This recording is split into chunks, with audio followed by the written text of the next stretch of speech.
welcome everyone to our evaluation and monitoring skills session. We are so thrilled to have you here. And before we start with our formal programming for the session, I am very excited to be inviting to the stage one of our CGI U students who's been invited back to give an update on the progress of her commitment.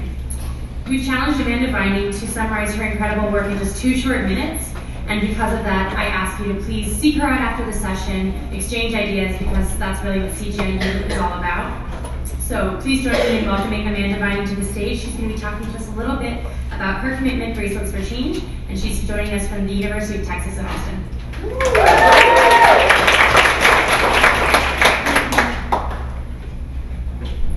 Hi everyone, I'm Amanda. I am from UT, Clifton Horns. And I'm going to tell you a little bit about what I started last year, and I'm now continuing into this year's CGI U. So last year, I read a book called Girls Like Us, written by Rachel Lloyd, who's an anti-trafficking advocate and a survivor of commercial sexual exploitation. Through her book, I learned about the prevalence of human trafficking in the United States, specifically between Houston, Texas, and New Orleans, Louisiana, along Interstate 10, which is the highway that I take all the time. So I was very shocked when I found out that human trafficking was happening here in the United States, especially 20 minutes from where I live and go to school.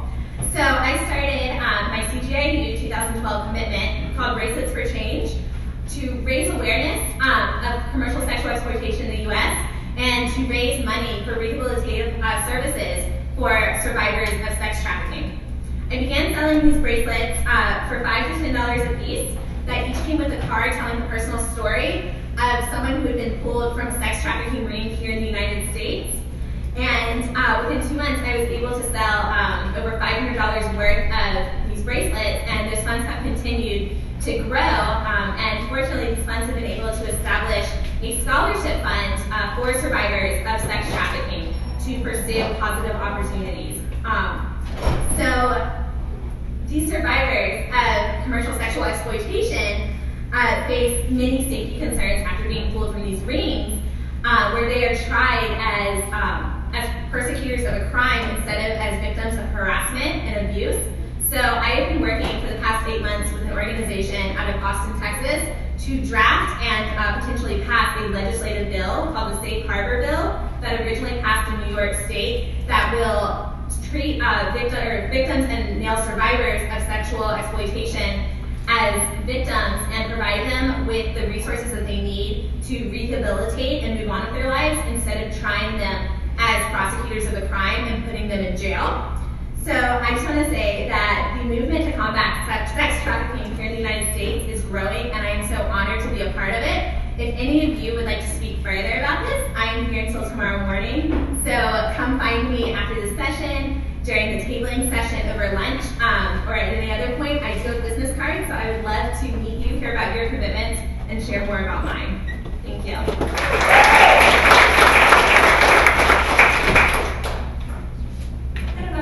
Applause for Amanda.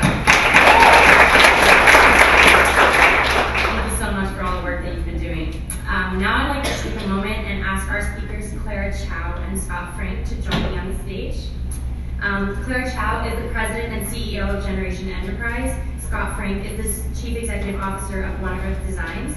And today we'll be discussing specific steps and strategies that you can be using to monitor and evaluate your own CGI U commitments.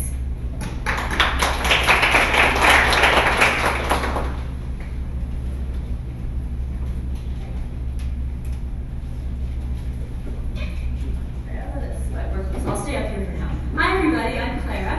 And first of all, I know you were applauding for Amanda, and she deserves it. I want to applaud you as well for being here. So first, round of applause to you all for doing monitoring and evaluation. It is not the sexiest sounding of topics that are being discussed today. But monitoring and evaluation is important, and I think you're all here because you recognize that while you have big visions and you're here to work on them, to launch them, to jump into them, the other important part is to take a step back and figure out how you're going to deliver them and how to measure success. And that's a lot tougher. So that's what we're going to talk about today. And I'm going to go through some ideas about what M&E means, but also use my own organization, Generation Enterprise, as an example. We'll also go through your own challenges and talk about how you can apply some of these concepts to what you're building. So that at the end of the day, you won't just have a great vision that you're painting for everybody, but you'll also, at the end of the day, have concrete evidence that you've made an impact, and be able to define from the very beginning what that impact looks like. So without any further ado, let's talk a little bit about what monitoring and evaluation means. So I'm actually going to start with a bunch of things that involves the letter M. So if you remember nothing else from today, remember these things. First, that metrics matter. Secondly, that what gets measured gets managed. And thirdly, metrics have to be linked to your mission. So what does all that mean? Now, you can go now, you're done. So let me dive into what that means. Mission matters. So before you think about what you're going to be monitoring and evaluating, you have to go back to basics and figure out what your mission's all about. I'm sure you all have a very clear sense of what your commitment is and what you're trying to achieve. But can you actually measure that in a way that, or can you articulate it in a way that is smart, i.e. specific, measurable, achievable, realistic, and time-bound? So take a moment and think about your commitment. Even jot down what your mission is. Let's take a moment to do that. And after we do, I'm going to ask you some questions about your mission to see if it's kind of complete in a way that will allow you to make trade-offs, make tough decisions, and figure out, what the boundaries are so you can decide whether you're on course or whether you're off track and have to recorrect. So the first thing you should think about when you're writing your mission is not only why your organization exists. So that means, what is the problem you're trying to tackle? What is the impact you're trying to make? Why is this important? But also what it hopes to achieve. So is your organization trying, if your cause is, I know we've got different commitments in the room, so if one of them is to do some sort of microfinance to finance fish farms, which I know is one of the commitments in this room, what is the vision that you want to have at the end of it? What is it that you hope to achieve? Do you want these families out of poverty? Do you want their children to go to school? Do you want them to raise their income level by X amount? Catch X amount of fish as opposed to what they have right now? So think about that. And thirdly, think about why you deserve to exist. What distinctly sets you apart, your model of change, apart from other organizations that are working in this field? And I have to say, this is not an easy question. We at Generation Enterprise grapple with it all the time. Do we deserve to exist? Are we the best use of donor resources? Or is it time to release the talent and resources that are locked up in our very talented volunteers and team and let them kind of pursue other things, other ways to make impact? So consider, as you're thinking about your mission, what are the opportunities or needs that we exist to address? What are we doing to address these needs? And what principles or beliefs guide our work? Because if you can't articulate those up front, you're not going to be able to look back at the end of your commitment and say whether or not you achieved it.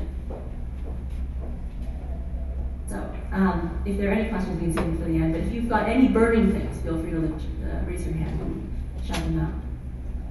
So after you figure out your mission, now you can start thinking about what you're going to be monitoring and evaluating. And of course, I had to go all Dilbertish on you and make a chart.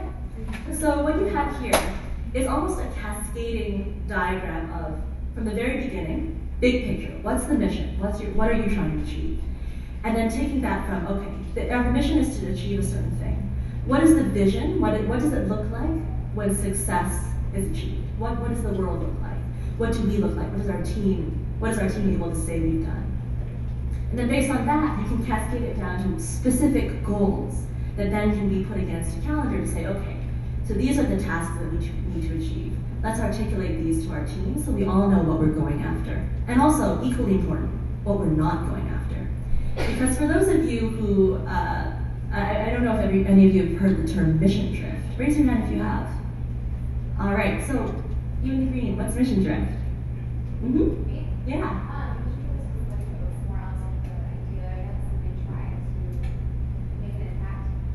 Absolutely. It's kind of like scope creep, right? You started off doing one thing, and somehow you end up over here. And if you don't have a very clearly articulated mission and vision, you don't know where, you might end up somewhere else entirely and look back and say, well, why did we get here? A big driver of mission drift often is the search for funding. So if you don't very clearly articulate what you're about, you'll go after grants, you'll go after different opportunities, and you might say, okay, I'm looking at again, going back to the fishing example, I'm looking to deliver microfinance to fish farms. But then people say, well, now that they have this fish, the problem isn't that they aren't able to fish well, that they're poor. The ocean's polluted, so you should fix pollution in the ocean. And they're like, okay, well, to help the fish farmers, now you need to clean up the ocean. And then someone says, it's not just about the ocean. The whole earth is polluted. You should clean up the earth before people can fish. And before you know it, you're tackling something that's way too big, and also not what you set out to do. So after you come up with your goals, then you can come up with specific strategies to reach them. And based on that, you can then think about specific activities that you'll be doing in the next day, the next week, and the next month. So I want to give you guys 2 examples that you might be familiar with to illustrate why this is pretty powerful, going from mission to measurement. So who's heard of the term teaching to the test? Yeah? So teaching to the test can be a big problem because if you don't have a specific mission or vision that's set up from the start, in a way, you set your metrics, right? You put together your test. And then you'll be focused entirely on kind of fixing the results so that you deliver on the test, you get a high mark on the test. But you're not actually achieving the goal you had, which was maybe learning in the classroom. So I have an example. Who's heard of the Nature Conservancy? This is a really established nonprofit that for a while actually struggled with the problem of getting from mission to measurement. So their problem was that they were in a way teaching to the test. For a long time, they considered their mission as the Nature Conservancy to be about bucks and acres. In fact, that's what they would use to describe what the Nature Conservancy was all about. They'd say, okay, so we're trying to save the planet, we're trying to save the environment, and the way we do it, our metric is bucks and acres. So bucks, how many dollars do we raise? And then acres, how many pieces of land can we buy with the dollars we raise? And then we'll buy this land, and no one will ever be able to develop it or pollute it, and that's how we'll save the planet. So they went along and followed this path for a while until at one point their board stepped back and said, we've raised a ton of bucks. We bought a bunch of acres. But I don't know that the earth is any better off. And what they did was they took a step back and actually talked about what their real goal was, which, as I said, was planetary health, environmental conservation. And they realized the problem was that they'd raise money and then they'd buy patches of land all over the place. But a park here, a pond there, really didn't add up to anything because if their whole goal was actually conserving biodiversity, there wasn't enough habitat for animals, there wasn't enough space for plants. And what they realized was they really needed to go after whole biomes. And so instead they started to say, okay, instead of bucks and acres, let's look at specific ecosystems that we want to conserve. And then they reoriented their whole organization based on that new mission and vision and cascaded it down to certain activities that went away from just buying isolated parcels of land and actually going for specific ecosystems that were fragile and filled with endangered species. Endangered species. So this is actually quite powerful, and I hope that in this session and in the days after with your team, you can go through and actually think through what are the specific steps that I want to take from my commitment all the way down to what my impact is going to be when I come back next year and report, just as Amanda did, about the progress on your commitment. All right, this is the last, As I'm looking around, everyone is kind of furiously writing notes. Is there a way for us to get a copy of what you're talking about here today? Yeah, I'd be happy to. I can either send them to Deanna or you can come up and speak with me after and I'll get your email. Great, thank you. No problem. So you don't have to write furiously. Just sit there and think, or come up with tough questions for me. So this is the last part of what I was talking about, right? What gets measured gets managed. So I've come up with my mission. I've linked my mission to my metrics. I've articulated those to my team and oriented my whole organization towards delivering against specific goals. So now, how do I go about actually delivering on those things? So here are some just quick ideas. You have to, now that you have your metrics clear, you not only need to communicate them, but be quite religious actually about collecting the data you need to measure your progress against those metrics. So the first part is, again, identify your critical tasks. We actually talked a little bit about that here when we talked about specific activities. So once you've identified your critical tasks and aligned your teammates in your organization against those tasks, think about how you want to design your organization to make sure you're making progress every day that you're working on it. So here's a little framework. At business school, we call it PARC: people, architecture, routines, and culture. But hokey as it sounds, it's actually quite a powerful model to think about how you design your team. So who are the people you're recruiting? Do they get the mission? Are they exhibiting the right values that you want? Do they have the right skills you need? Once you've got the right people, what are the architecture and routines? I know that sounds pretty arcane, so let me break it down for you. That means, how are you incentivizing them? What are the daily activities that happen in your organization? What are the routines? How do people get acknowledged? How do people communicate? What are the norms that you set? The normal kind of architecture in terms of how you design your org structure, and then the routines about what the day-to-day looks like. And lastly, the culture. What are the vision and values that you impart into each person? Do they get it? Can they speak? If you were to pick anybody on your team and put them on the spot, in front of a reporter, in front of a donor, in front of any kind of stakeholder, would they be able to articulate what that culture is? If you ever forget the PARC framework, just think of Southwest Airlines. They're a great example of a really powerful PARC framework that comes to life every single day you interact with the airline.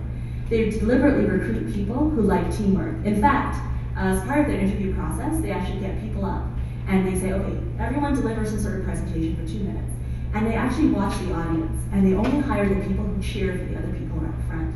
Because for them, that's an indicator that these people are into teamwork, and that they're going to be not kind of gunning for themselves, but actually looking at the big picture. Architecture and routines. They promote the people who exhibit the values, serving the customers, sometimes bending the rules as long as they don't break them in order to achieve customer satisfaction. And they deliberately reward those people with promotions and recognition in front of the whole organization. And lastly, the culture. I mean, if anyone has ever flown Southwest, from the zany colors on the planes to the silly little, even their safety presentations, instead of telling you to be careful when you're taking your luggage down because goods may have shifted during flight, they'll say things like, be careful because shift happens. So, they have this kind of fun-loving culture that they embed into everything they do. And as Chelsea said yesterday, fun is really important because you're in a marathon, not a sprint. Social change is hard. Jacqueline Novogratz says that when she first started Acumen Fund, she thought it was going to be like a 5-year thing. She looks back now, it's been 20 years and she's still going. Wendy Kopp is another great example. She started Teach for America out of Princeton when she was 22, 23. She's still the head of that, she's still fighting the good fight. And it is a kind of lifelong journey. So fun is an important part to keeping your spirits up and keeping your people motivated. Lastly, a little word about dashboards. So it's important to actually think about how you manage all the data that you're collecting. And using that data, constantly evaluating whether you're still on track for your metrics or if the metrics are even right. Again, bucks and acres may not be the best way to conserve the environment. Maybe ecosystems are the right measure. So let me give a quick whiz-bang example of Generation Enterprise. So Cassie, Daniel, can you raise your hand? So Cassie and I are actually both part of Generation Enterprise. We start businesses in slum communities to lift youth out of poverty and create jobs for people who've never had. So this is kind of the problem we're trying to tackle. Remember we were talking about mission and how you articulate what is the problem you're trying to solve and how you're doing it differently. So youth unemployment, youth underemployment, the working poor. They call us the lost generation because we're the largest youth cohort in human history. And we also, unfortunately, are trapped, many of us, in the informal sector, unable to integrate into the global economy and create sustainable livelihoods for ourselves and our families. We at Generation Enterprise refute that. That's why we call ourselves Generation Enterprise and not the lost generation. We're all about building entrepreneurship as a way of sustainable livelihoods and kind of dignified economic development. So we have this program where what we do is we incubate youth in 2 phases. The first phase, what we do is we train youth and then we employ them to rapidly prototype and test business ideas that serve the so-called bottom billion, the bottom of the pyramid, the poorest of the poor in slum communities around the world. Right now we're in Lagos and Cassie's actually leading the charge in Delhi, actually next week. So this is kind of how we're thinking about what our organization's all about. So how do we measure what success looks like? Well, we start again with our vision, our mission, and our values. If our vision is to empower youth to integrate into local economies and be agents of change and employment, then we actually need to articulate what is the way that we're doing that. So the mission is that we're all about integrating these vulnerable and so-called unemployable young people into their communities as entrepreneurs, employers, and leaders. And the way we think about that is this kind of two-phase incubator that allows the youth to grow. Our values are community, entrepreneurship, and impact, and we specifically look for people who are able to deliver on those things. And this is how we actually think about our own mission, vision, goals, strategies, and activities. So again, we're cascading down from the big picture to the specific metrics that we're going to measure our success with. So I think I'm running low on time, right? So let me just wrap up really quickly by saying that it really starts with a mission, because if I understand where I'm going, in this case, it's about integrating youth into the economy and creating businesses that not only create one job, but 5 jobs, 10 jobs, 50 jobs. Then I can understand what kind of revenue we need to be generating, what kind of skills we need to be getting, what kind of scalable business models we need to be funding. And then that cascades down to the goals that we need to think about in terms of number of sites launched, number of partnerships, number of youth who are coming to work with us every year. And that brings us down to specific activities in terms of our own organizational capacity to deliver those things. So that is how many volunteers, how much money we raise, everything from number of scaling partnerships all the way down to how we recognize our people and get the word out about our innovative business model. So I know I've taken up lots of time, so I'm going to hand this over to Scott. But I hope this gives you some good food for thought, and it's something we can continue to work together on over the course of this session. Thanks, everyone.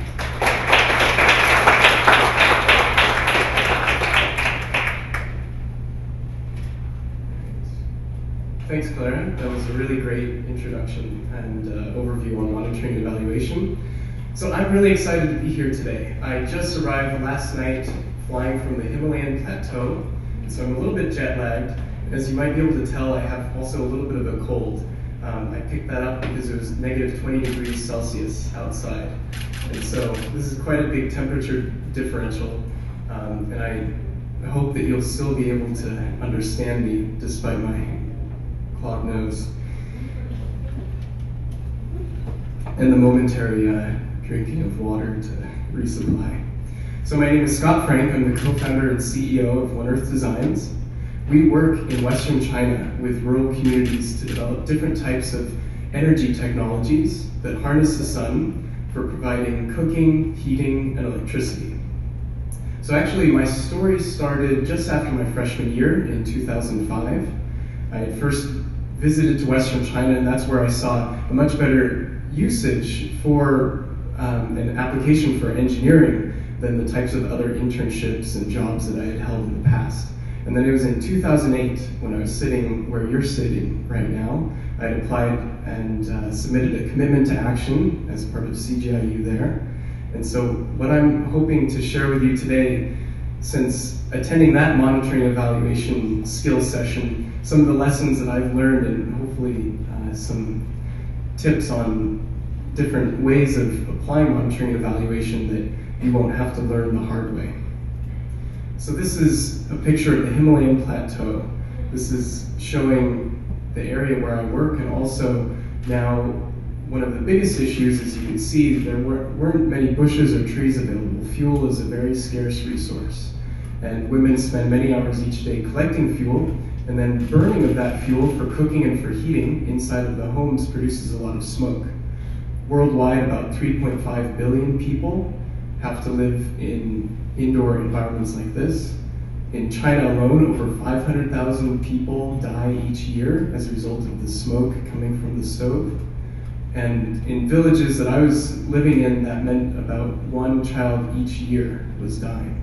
And so it was a very prevalent and prominent effect that was taking place that people were very concerned about. And even more so, all of the fuel was running out, and so people didn't have a way to provide the heat and the cooking that they needed. So communities had come to us saying that they wanted to develop a solution that could address these needs. And there was a lot of sun available, but no technologies existed in order to harness that free availability of energy for their daily use. So you can imagine that monitoring and evaluation could play an important role here. We need to make sure that the technologies that we're working together to develop really do meet the needs that people have. And so we went through using many parts of our monitoring evaluation also in our design and testing and prototyping phase. We went through 14 generations of this solar concentrator product before we finally arrived at a product that really did work well. So that's the Soul Source. And we just released it onto the market this past November, and we sold over 800 within the first 2 months. We're now providing clean air to over 4,000 people and doing the work of about 30,000 trees. And so the way we're able to come up with those statistics is a result of the monitoring and evaluation work that we've done. So this is one area in which it really does, it's an important aspect to count and track so that you can both prove to yourselves that the work you're doing is achieving the mission and the vision, as Clara overviewed, but also that it really is meeting all of the needs of the various different stakeholders, whether it's the funders or the communities that you're working to serve. So here's a little bit of a story. So some of the things that we look to monitor and evaluate, one of them is fuel collection. How much time women save by not having to collect fuel. How much fuel is not used. Also, what the indoor air quality is like. How much carbon monoxide poisoning are women and children exposed to? How much particulate is decreased as a result of using this technology? The health effects, both IQ as well as respiratory. Here's a picture of some of the people who conducted the monitoring and evaluation for this particular study, using this breathalyzer in order to see the actual effects and the exposure of the pollution and how that impacts their health. And so in order to come up with this monitoring evaluation and to implement and execute it, we found that the most useful and most accurate way was to work with a group of 10 community members.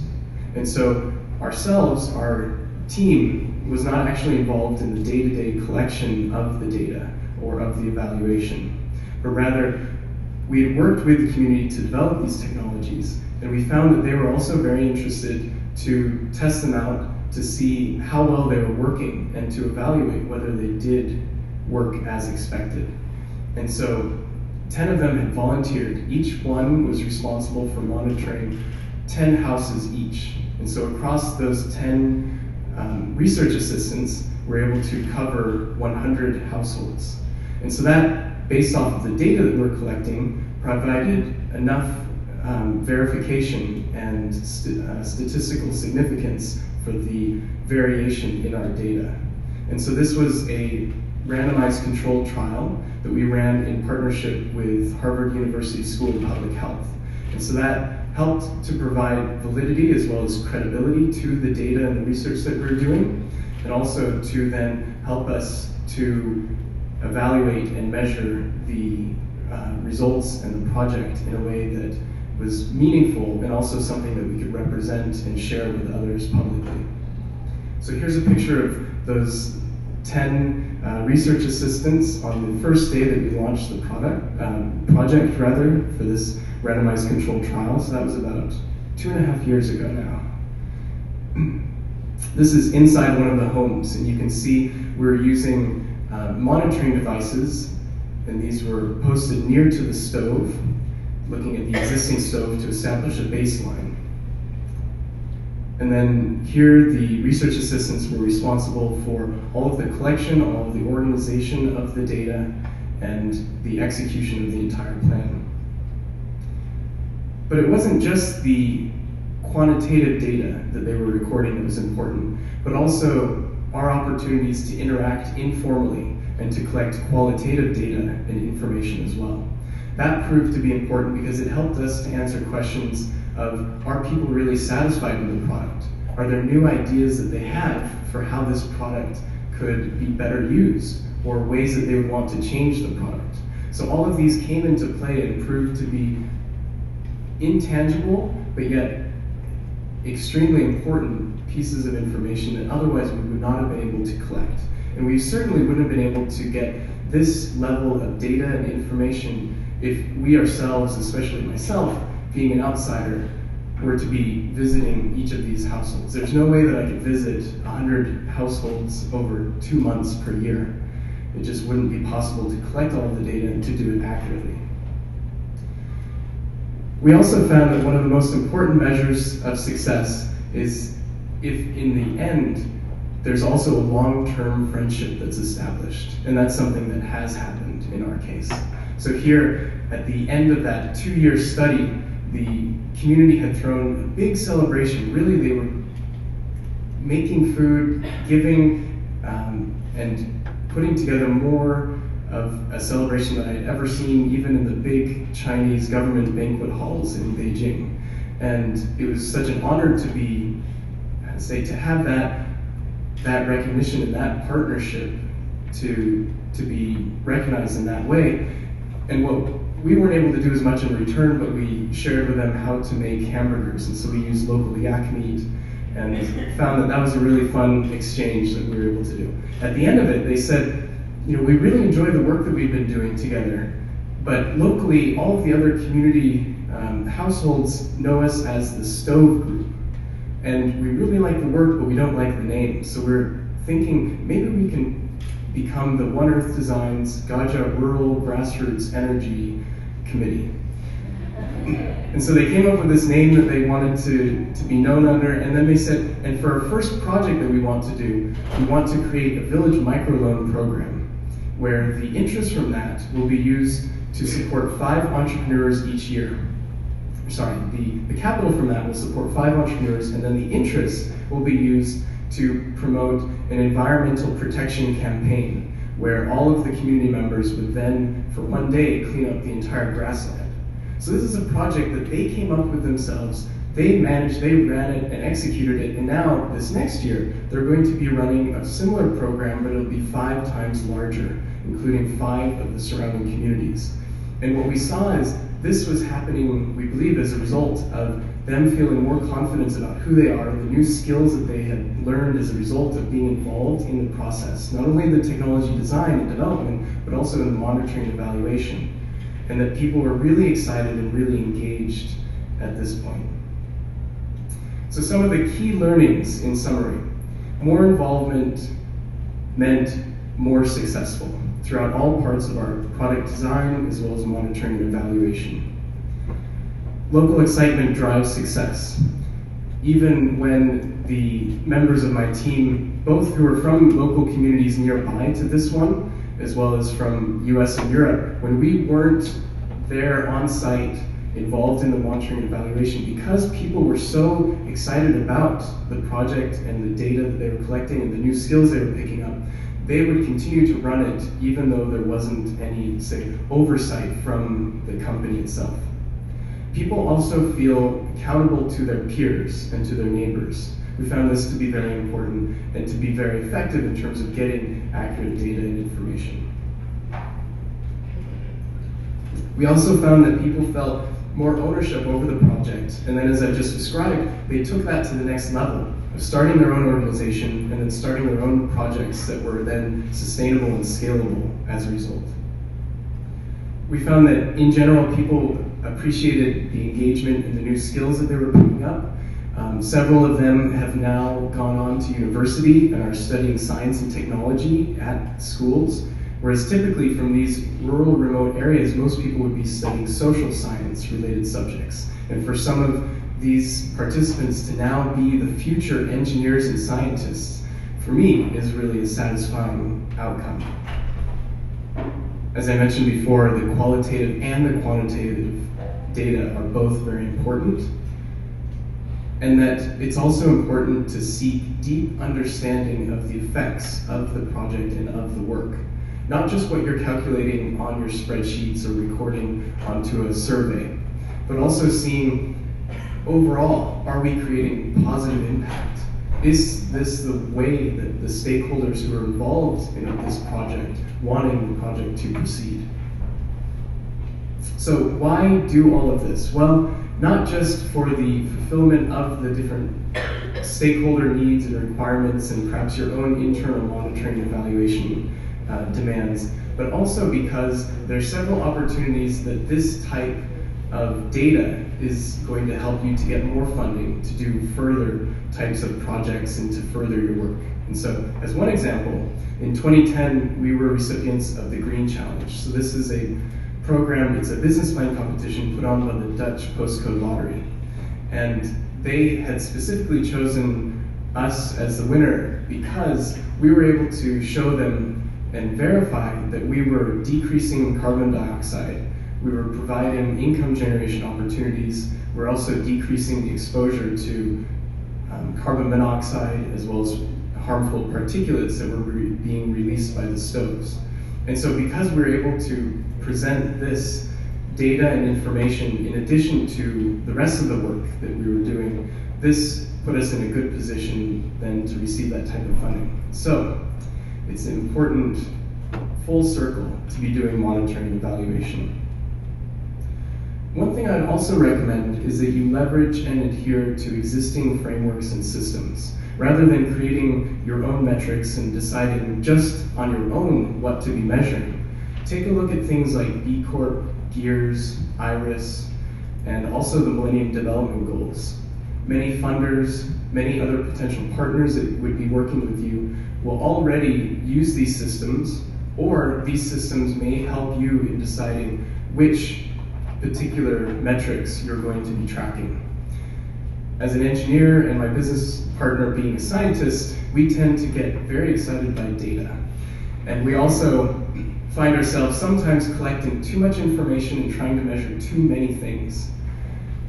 Don't let yourself become overwhelmed and overburdened by making that same mistake, but rather make sure that you're measuring a few metrics that are very easily, and that means both with regards to time and also expense, that you're able to track them, and also ones that are going to then be important. And so perhaps going through within each sector that you're working in, looking at what metrics and evaluation are going to be most important for you to track.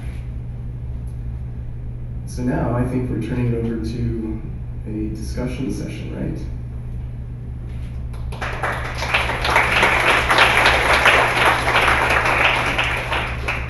Hi everyone. So what our next steps are going to be is we ask that you turn around in your chairs, form groups of about 4 or 5. We only have about 10 minutes for this discussion, but we'd really like to see opportunity for you guys to discuss some of the lessons learned, some of the challenges you've faced in evaluation and monitoring in your own CGI U commitments or past projects, and then together as a group formulate one question. And we'll be selecting questions later on that our wonderful speakers will be able to provide some thoughts on. So we have about 10 minutes for this caucusing, so we ask that the introductions are kind of kept rather short so we can really get to the substance of what we're discussing. So if you want to go ahead and do that, and Clara and Scott, if you guys want to circulate however you want, let's have a great discussion.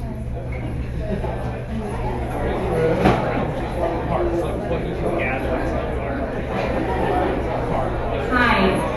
So if I can have everyone's attention quickly, I hope we've had an awesome conversation, and I think now's a really good opportunity to put some questions to our incredible speakers. So Scott and Clara, if you guys want to join me up here, you can pass back and forth, and hopefully after your caucus, your groups have come up with some compelling questions. I'm sure you have. So maybe if each group has a representative, raise your hands, we'll select speakers, our wonderful runner will give you a mic, and we'll have an awesome conversation. So let's get started.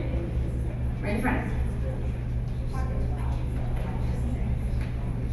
Okay, thank you guys so much for sharing your experiences and your stories. I think our group found it really, really insightful. But our question was actually sort of related to maybe like a change management perspective. So when you come to the conclusion that like your metrics are wrong, or that you're not evaluating or monitoring the right things, how do you lead a team, lead your organization to say, okay, now we have to fix this? Because I think identifying the problem gets sometimes be the easier part in that.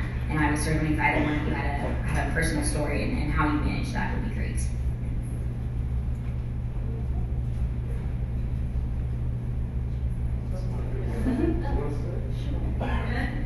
So, I mean, Generation Enterprise struggled with that too, it actually was with our model. So, we actually originally started by working in a slum in Lagos, Nigeria, which is one of the world's fastest growing megacities.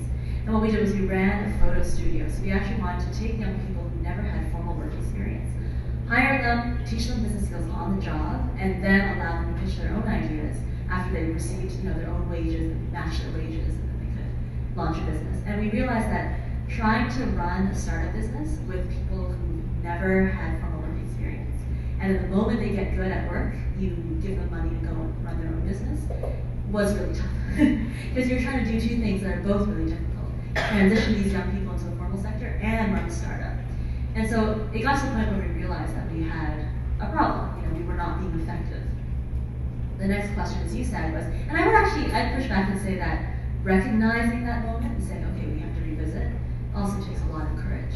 I think it's much easier to say, we're going to keep pushing on, we're going to keep on keeping on, and we'll get there.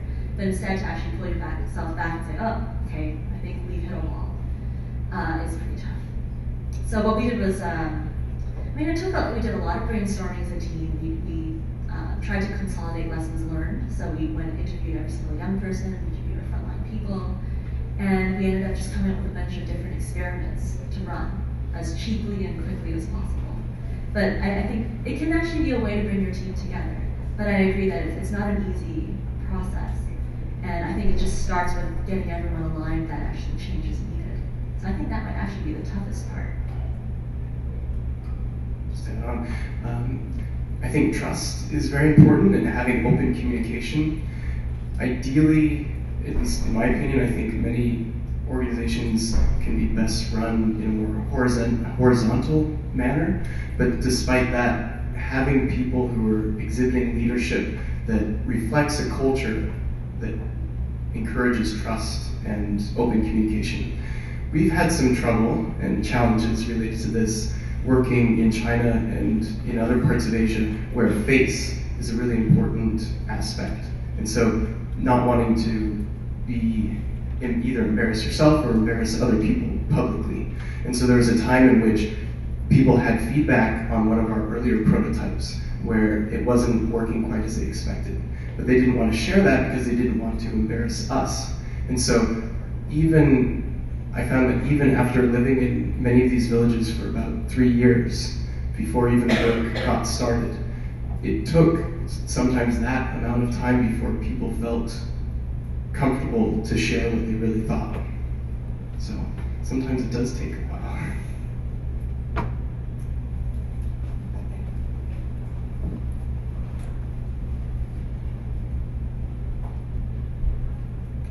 So I guess this question is for Scott. You basically talked about how more involvement kind of equate to more success, right?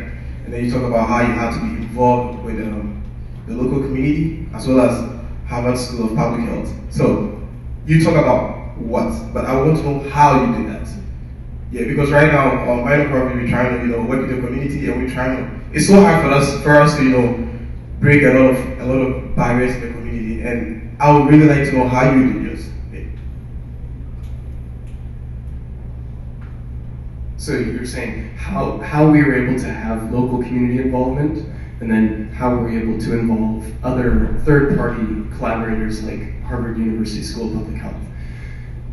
The first one, in terms of the community involvement, it goes back to what I was just mentioning, spending a lot of time with the communities. I was living there personally for over 3 years in rural Western China on the Himalayan Plateau. So no cell phone, no internet for about 3 years. And it took that much time, I think, before people realized that unlike other foreign faces that they had seen that would only come once and then never come back again, that I really was there to stay, and that I was committed and we were working together on this. And so that was part of it, building that type of trust and connection and friendship. I think we, in our work at One Earth Designs, we never come up with a technology and then try to find a place where it'd be useful, but rather communities come to us wanting to develop that technology, and we work in partnership. And so having that kind of pull, I think, also encourages the type of environment where we can be working together to develop and also test and make sure that it's what we all want to be creating in the end. There's a lot more I can speak to about that point, so maybe we can discuss more after the session. On the second part regarding third-party involvement, what I find from speaking to many types of researchers who have to be at the institutions almost all year round is that they lack information and data that you actually might have much easier access to on the ground where you're working. And so you're able to provide a lot of value to them by being their eyes and ears and working in tandem to achieve missions and objectives that might be mutually beneficial for both of you. And so in our case, we were able to meet different types of researchers who did have a lot of interest in indoor air pollution, the effects on public health. And so that was a cross-section. And actually some of the data we came up with was really surprising. I think many people hear about how bad the air is in Beijing. But what you don't hear is that the rural homes in Western China, on average, have air that is 10 times worse than Beijing. And that most women in rural Western China suffer from carbon monoxide levels that are 10 times higher than what the CDC recommends for hospitalization. And so here's some very incredible information that previously was not accessible because that link was missing. And so here we helped to provide a bridge.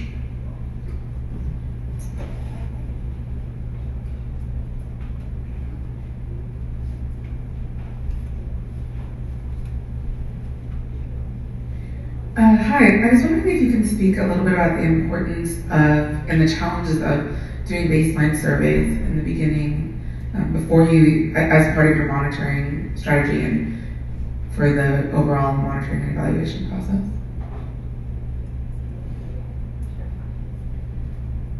So we do our baseline surveys when we actually screen the youth. And actually, to the previous question about partnerships, the way Generation Enterprise involves communities is actually by working through local partners. So all the youth who come to us, who eventually go through our incubator and launch businesses, are referred to us by local nonprofits. And so we actually, when the youth come for a screening day, we actually administer the baseline survey at that point. And it's tough to, what field are you working in? Is it kind of poverty alleviation? Is it literacy? Is it education? I work in international development, mostly economic development, but right now I'm just doing a general development practice course, and so we're taking courses on global health and global food systems and food security and all those issues. Got it. So just to make it relevant, this actually is immediately applicable to Generation Enterprise's own baseline survey. So we actually measure poverty through various units. So we measure it through income and expenditures.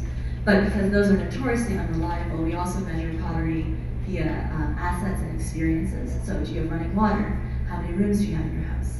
Do you have, a flushing toilet?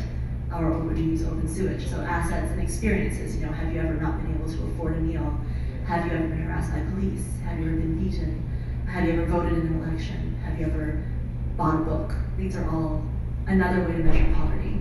And lastly, we look at mindsets. So that's another way to kind of measure poverty. But building all of that into a baseline survey allows you then to take regular pulses and see what progress you're making.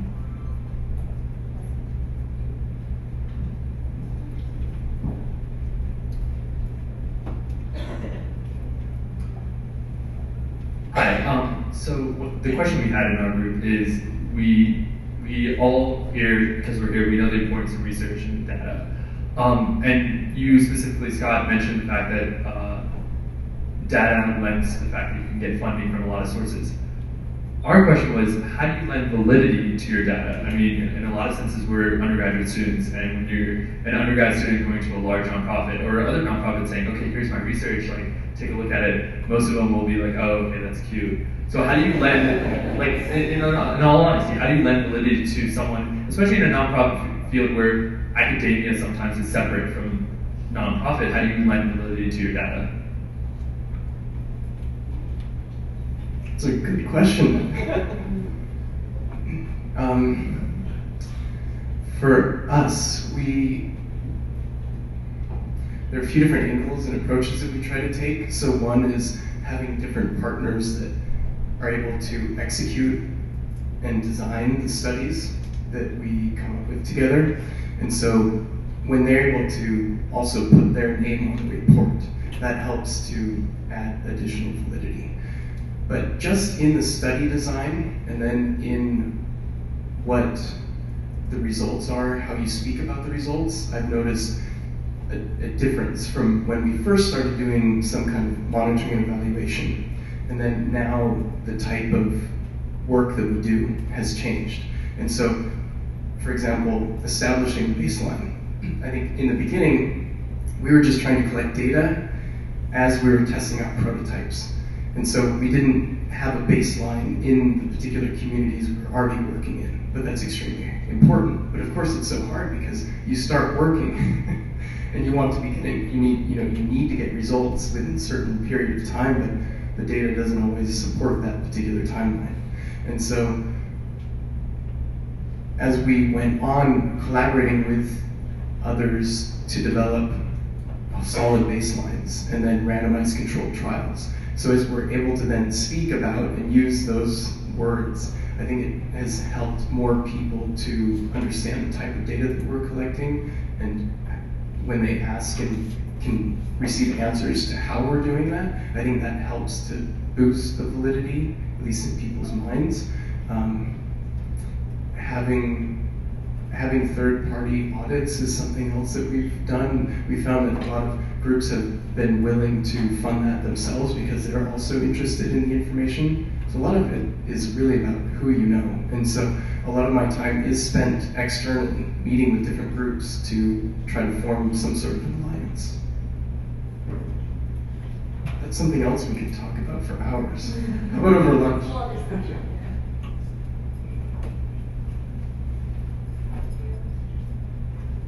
So our group is really interested in the qualitative piece. I think with a lot of M&E activities, people immediately go to quantitative, and it seems like that's the feasible, in some cases, easy way to go. But we're really interested in, what can people do to get more qualitative analysis and collection, and what are tools that can be used for that. So I agree that qualitative and quantitative are really important. The relationship part becomes really important with qualitative because, in that case, it's not so much about filling out something on the Likert scale. So Likert's like 1 to 5, right? In this case, it's more about asking an open-ended question and having the time to really tease out the implications. A lot of the times, that's where you get the most valuable data, right? You can start to understand, how is this really affecting their life? Oh, there's this whole other unintended consequence, or oh wait, and that could be either good or bad. But the relationship part then becomes very important because to be able to go back and say, the last time we talked, you said this thing. Can you tell me more about that? Could I actually observe this process? So at least in our project in Generation Enterprise, we actually have business development officers that know each cohort of youth. We usher them through the testing phase, and then if we decide to make an investment, they can sometimes serve as portfolio executives in the companies we're growing. And so that kind of long-standing relationship allows us to keep getting these qualitative testimonials, case studies, all kinds of things. But that requires time to build. Good for you for cluing into it. Maybe there are professors at your university who are experts in anthropology, design research, user research, or perhaps you might be able to find books on those topics. Utilizing some of those methods and tools might also be helpful in your data collection. Sorry. Do you take a look at IDEO's Human-Centered Design Pack? That will help you a lot. They've got great tools there, a whole bunch of games you can play, community engagement kind of sessions, kind of scripted down to the agenda that you can actually play with and adapt to whatever circumstance you need. And it's free, so you can download it today. I don't work for IDEO.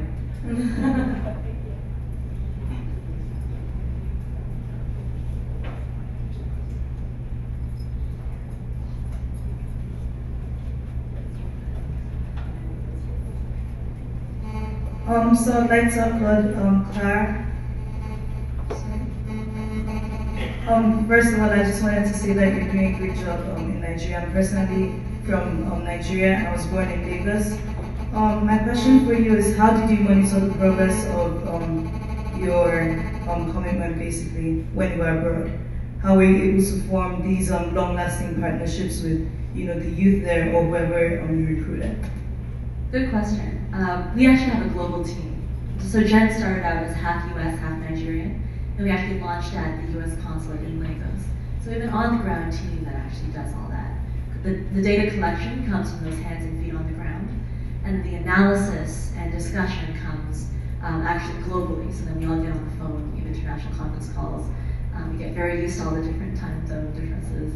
But that part's important. I think having a clean way to collect the data, so it's happening regularly, and then having a process by which your whole team reviews the data against what your benchmark or what your goal is important. And we try to do that at least once a quarter. So I think we've got time for one more question.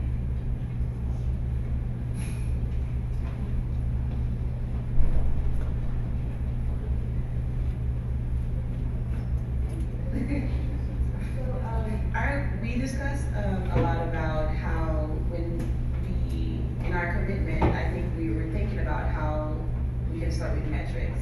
And what we came up with is that how do you keep, how do you keep consistent with a metric system that you've established, or how do you change it over the years or over time, because you're discovering so many new things. We discussed with Kristen with her commitment how you cannot compare two schools together or whatever the data you're having, because two countries have different or they have different situations going on. So how do you? It's either how do you keep consistent when it comes with your metric system, or how do you build new metric systems?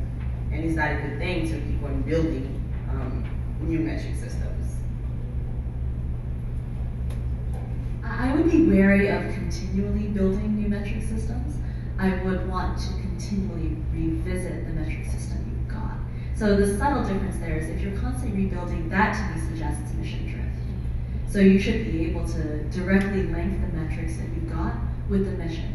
That isn't to say that organizations don't change their missions. The March of Dimes is a great example of a nonprofit that changed its mission because the cause we're trying to eradicate with their fundraising and research got fixed. And isn't that the dream of all nonprofits, really?